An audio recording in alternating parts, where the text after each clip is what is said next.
If you're listening to this, chances are you are someone who gets shit done. You take on things, you know how to execute, you deliver. You're somebody who knows how to get things done. But I want to ask you something. When was the last time an achievement felt like you got it kind of easy? And when you got something easily, did your brain tell you that this was not worth it? Like, it's not even an achievement if you got it so easily. Have you ever thought to yourself, nothing comes easily to me? I have to work really hard to get to my next level, or I've had to work really hard to get all the way here, and it doesn't get to be easy for me. This is just how things are. This is how life works for me. For other people, it can be easy, but for me, it cannot be easy. If this is something that you are relating to, then you might be addicted. You might be addicted to struggle. Um, I call it the addiction to earning everything through struggle. And I remember this very clearly after I got placed after I like in the finals at IMA. I remember telling my mom that I got through this company and this process was like this, and it really felt like an achievement. You know why? Because it was a challenging process. A lot of people wanted to get in. It checked a few boxes. It was about the fact that it didn't feel easy. It didn't come easily to me, and that's why I felt like an achievement. And I remember my dad's words, if it's easy, it's not worth it. But it's just a conditioning. Now, having done all of the mindset work that I have done, I know that this stuff is just conditioning. It's an unconscious rule of reality that I have been living by, and I can change it. Hey everyone, I am Mansi, and welcome to the Rich, Free, and Limitless podcast, where we talk about changing the rules of how to build wealth, how to feel and experience freedom, and build a life which feels limitless. I work with high achievers just like you who are tired of the conventional career trajectories and you are ready to build something that feels more like you, where your career serves you versus consumes you. Um, and today we're diving into something this is a pattern that I see across all of my clients. It's something that I still battle with. So it's a deep one and it's a conversation worth having for all of us. And if you're here for this conversation live, drop a hi in the chat, in the comments. Feel free to drop your questions. I answer questions happily. I will answer them during this call and I will answer them later also. Finally, I have a few journaling prompts for you to dig into this pattern for yourself and make a micro shift that will help you find things easier. So just hang in there till the end. This is going to be approximately 20-25 minutes. At the end of the conversation, I will share a few journaling prompts with you, which you can use immediately. Okay, so let's dig into the pattern. This is the pattern that I personally have experienced so many times. It's just that now I'm so conscious that now I can see it happening much more clearly. And I would say I can see it happening much more frequently, which is why I am so much more clear on what exactly is happening because of the mindset and the consciousness work that I've done. I spot it much sooner, or I come out of the cycle soon enough for me to be able to spot it. So here's the pattern: 4 to 6 weeks of grinding, pushing hard, pushing through exhaustion sometimes. And generally, I love the work that I do. It doesn't feel like work. So many times I can get really carried away and put in hours and hours without realizing that I'm pushing myself. Because it just feels like, oh, if I can just do this, then I can get there. If I can just do that, then I can get there. So I'm always telling myself the story and I'm keeping myself hooked to work. And this continues until something changes in my life where something forces me to stop. Maybe it is some kind of family emergency or a sickness or just feeling burnt out, or like, one day when I'm like, okay, I'm done, and now all I want to do is, numb out in front of Netflix, and one night happens like that, and then you realize, oh, maybe I was pushing myself really hard. So that's kind of a sign where the body's like, you know what, I'm done with you. I'm giving up. You do you. I'm not cooperating anymore. At least that's what happens with me. And then, so I rest. I have to rest. And then while resting, I will feel like I'm not enough or I'm not doing enough, and all the other spiraling that happens as soon as we start resting, because resting doesn't feel safe. Play doesn't feel safe. So I rest while I'm feeling guilty, or and then finally I will kind of give up and I'll drop into the rest. And then, like, things will start to make sense. It's like some kind of integration happens, or my results will start showing up, and then I kind of rinse and repeat it. So what happens is that, one, this pattern isn't necessary. One. Second, I think my brain tells the story that, look, when you work hard is when you get the results. When you chill out, you don't get the results. And we're all kind of, it's an easy narrative to get behind, and we all believe it. But let's understand the energetics of this. And before that, let me share two, three stories with you of other people that I've encountered. Maybe you will see yourself in them.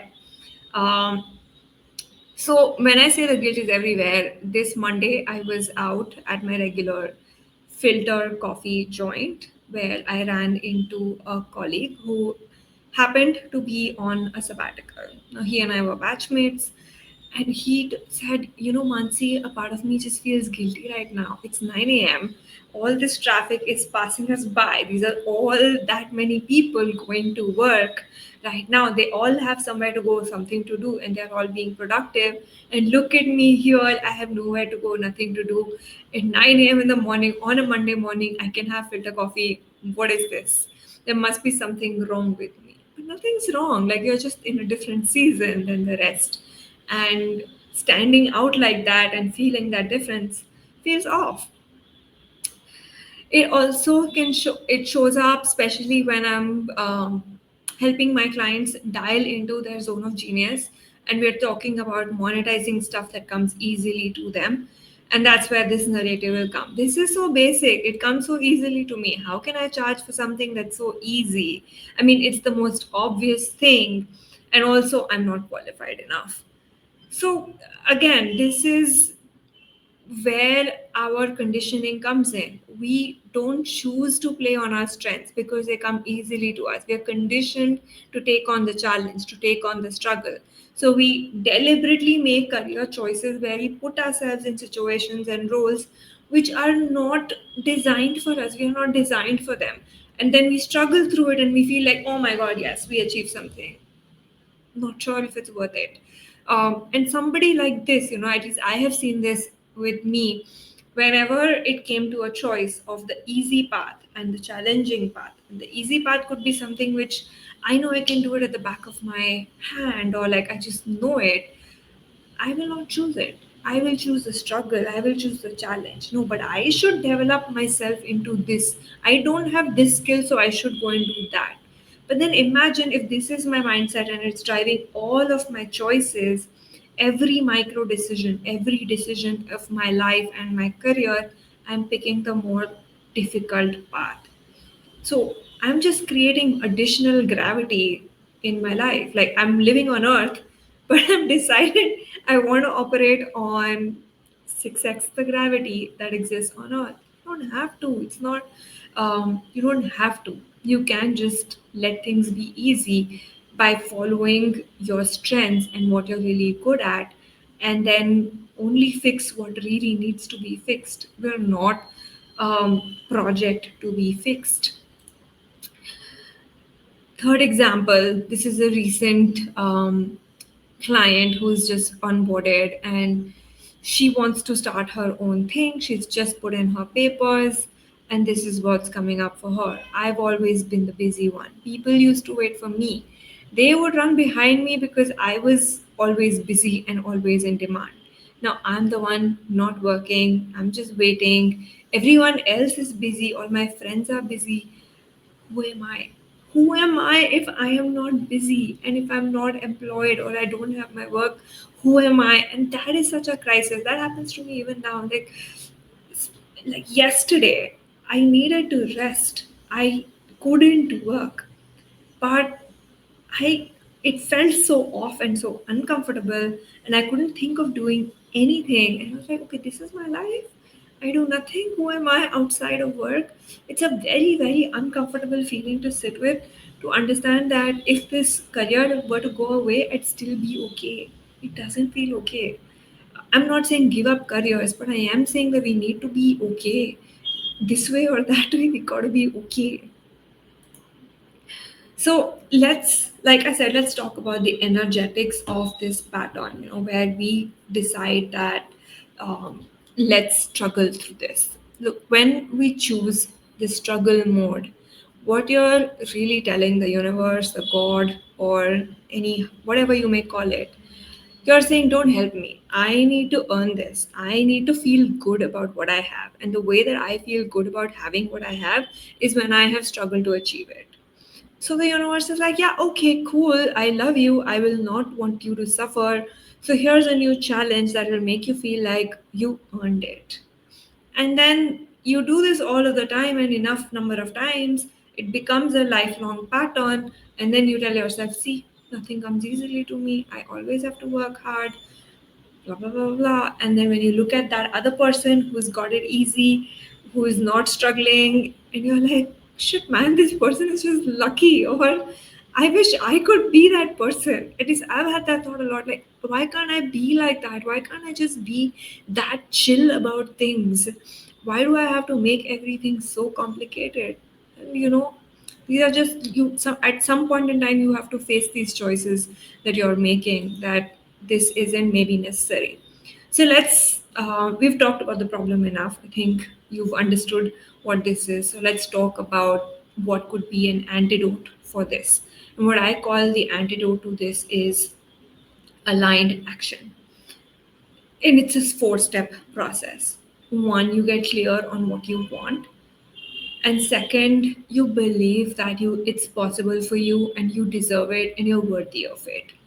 This bit is something that I think most of us kind of skip. We set really big goals, scary, audacious goals, but we never pause to do the work around, okay, what makes it scary for me? Is there something that makes it feel like it's not possible for me? And let me just change those narratives within me so that I can take action accordingly. But we end up taking action from a place of knowing that something is not possible for us. And then that action carries that energy, that mental state, and therefore sometimes it's not even the right action. So the quantum of the action, yeah, you'll put in all the hard work and you'll put in the hours, but it's about vector mechanics. It's not the scalar quantity, it's also the direction. Like, in what direction are you pointing towards, and are you taking the right action, are you taking the right path? And finally, just trusting the process and letting the outcome go. And this is where I think most of us high achievers fall apart, because for us, the need for controlling the outcome is so high. Or if we don't see the outcome, we are very quick to judge ourselves and tell ourselves, maybe I'm just doing it wrong. Maybe I'm not enough. Maybe I don't have the skills. It's very easy to fall into that trap of, maybe I'm not good enough, and I don't know what I'm doing, and maybe someone else knows what I'm supposed to be doing. And then just putting yourself into a bind when all you needed to do was just have faith and chill, maybe, instead of questioning yourself all over the place. So, yeah, and then we all usually believe in action. We've been conditioned to do. And like I said, we've not stopped to check in with ourselves. When I say, uh, is there a part of you which doesn't want this, maybe? That is afraid that it's too much, that doesn't believe that you deserve it. Maybe it's an income level, maybe it's a position, maybe it's a dream job, maybe it's a relationship. But then, like I said, our actions carry that leaky energy, and then we end up pushing, we control, and we override our body's signals. When we what we needed to do was come into alignment with the version of us who already has that, and then taking action as if it's from that place, as if we are already that person, and then just letting it be easy. So this is what I want you to do next time that you're trying to for something big. You ask yourself, what do you do a check-in and you ask yourself, what do I truly want? Is this coming from FOMO, or is it something that I really, really want? It's something that's going to make me feel expansive and great. How will it serve me? And it can also just be, you could want a international vacation, and that's fine. And you can always, or you want to make more money, and that's also fine, because when you make that much more money, you're worrying less about money, about what you can afford, what you can't afford. Maybe you can invest in that program that you wanted, you can invest in support, you can invest in coaching, or you can just live more comfortably and feel more comfortable and show up feeling better for all of the work that you're doing, because all the work that you're doing is out here to serve someone, it's out here to be of service, right? So it's about aligning what you want and understanding where it fits in with your purpose and how it serves you. And nothing is too selfish, and nothing is too greedy, and nothing is too much. And then checking in with yourself, is there resistance? Is there a part of me that doesn't want this?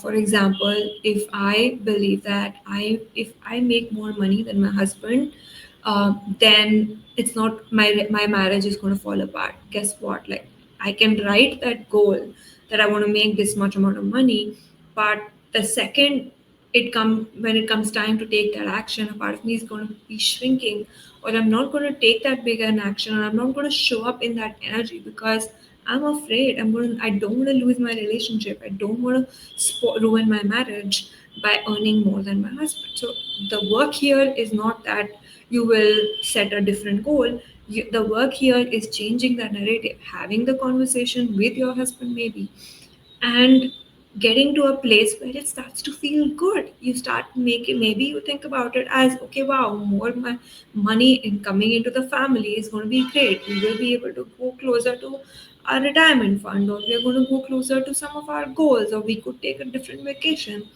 stuff like that. Then I'm afraid it'll. Is there a part of you who feels afraid it'll be too much? For example, you want to have a personal brand, but then you're really afraid that if you're going to start showing up on LinkedIn or on public platforms, what will people say? Will it look too much? Will it, will it be cringy and those kind of things? So obviously you're not going to show up. You're going to show up 3 times, and then you're going to tell yourself you're just not good enough. You're too lazy. You're procrastinating. No, there is a big part of you which is feeling afraid, and that voice needs to be heard, and you need to have that conversation with yourself. I don't think a lot of us realize that we don't have difficult conversations with people outside, and we don't even have difficult conversations with ourselves. And it's really just about having some difficult conversations with ourselves also, and then asking yourself, is there a part of me which doesn't believe that I deserve it? For example, I had this belief that, oh, this is too big, like miracles don't happen for me, such amazing things don't happen for me, I'm not that kind of a person, I always have to struggle, or it just takes time, or I've been working on this one goal for more than 3 years. It's time. I'm ready. But there's also a part of me which is like, no, I can't be ready. Like, who feels more comfortable in the striving towards something versus having arrived and moving on. So I see this pattern where I end up elongating the road, taking a few detours just because it feels good to be striving towards something, because it took that long, I made that many mistakes, there were that many challenges, so what an achievement. Awesome, when I could have just gone there faster, right? And then I'll also tell myself the story, other people achieve goals so much faster, why do I take so long? Well, I like taking so long apparently. So what I'm saying is, you've got to clean this up, clean up these stories in your head. They're they're kind of subconscious, but that doesn't mean that you can't tune into them. When you ask yourself these questions, these things do surface. That's how the subconscious surfaces up to the conscious and lets you know that this is where I'm stuck, this is where it doesn't feel okay. And that's where the conscious part of you is meant to have a conversation with the subconscious part and talk about this stuff. Ask yourself, is it really true? Shift it, move into a better mental space so that the whole of you is aligned towards the thing that you want, and then you can go ahead and take the action and then keep the faith. Let's talk about keeping the faith. So now we're all good at taking action. We do that really, really well. Now there is surrender, which commonly people understand it as giving up. Like, I'm just going to keep praying and I'm just going to keep doing all this mindset work and I'll do my journaling and I will keep the faith and it'll just happen. No, you've got to take the action. So that's not surrender for sure. Surrender is you do what is in your control. You do what you know to do, and then you let go the outcome, the timing of it, or how it's going to happen. You try not to obsess over that, because the more you obsess over it is where you kind of go into these overthinking loops, because your mind, I mean, if you already knew how, you would have had it, right? That means that your mind is not stretched enough for that possibility. So you've got to let this go and let things happen on their own, and then see, okay, this is also another way that it could have happened. But at the same time, stay alert for any kind of nudges or ideas or inspirations that you have, or invitations that you're getting from the world outside, and take action.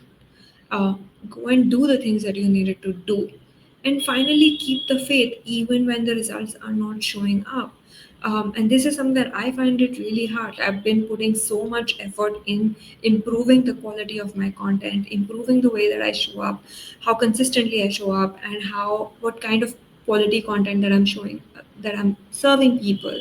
And then when it doesn't work, like when the engagements are not coming, it's very easy to doubt myself and be like, maybe I'm just doing it wrong and maybe I need to sign up for another course.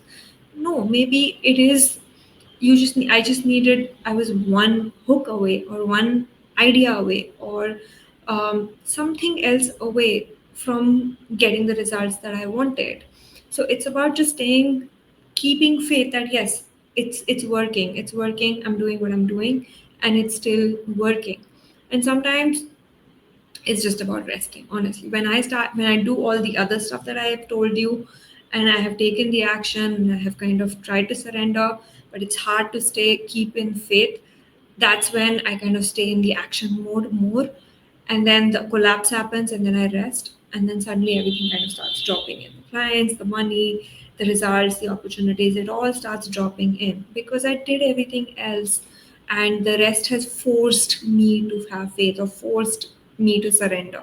So that's the edge that I'm working with. Like, how can I surrender more often? How can I have faith instead of questioning myself and doing and trying to do things over and over again? So here are three new beliefs for you to take on, and you can journal on these on how you can make so start embodying them. They will sound a little strange in the beginning. It may not sound true. You can also ask yourself on a scale of 1 to 10, how true does it feel? For example, when I say your actions are always enough, my system says maybe 6 or a 7. Okay, so how do I get myself to a 10? How do I really get to believe it? Okay, when was the last time when my actions were enough? When was the last time I was shown that yeah, my actions are enough, and I just needed to wait? So I stack all that evidence, and I try to strengthen that belief of your actions are always enough. The second is your success is inevitable. And the third is you are not behind, perfect, you're always on time. So what would change if you were always operating from this state that whatever I do is enough, I'm never behind, I'm always on time, and whatever I do is going to lead me to the outcome.